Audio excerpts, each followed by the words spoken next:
Hydraulics are alarming. Most people use laundry capsules incorrectly, leading to internal damage in washing machines. Improperly used capsules can clog pipes, filters, and even damage our clothes. All because of one detail that unfortunately most of us don't know.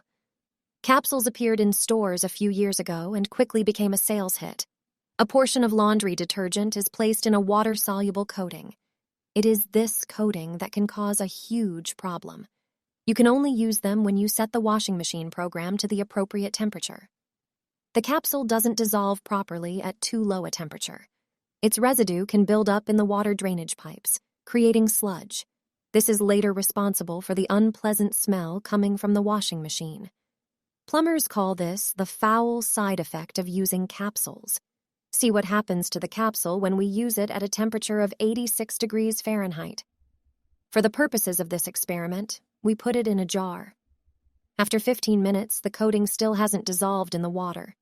This is evidence that capsules won't work well during short washing cycles either. Their residues will certainly accumulate in the pipes and on clothes.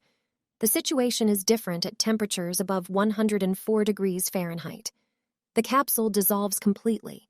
When using capsules, remember to set the washing machine to a higher temperature and longer washing time. Do you often use capsules? Did you know how to use them correctly?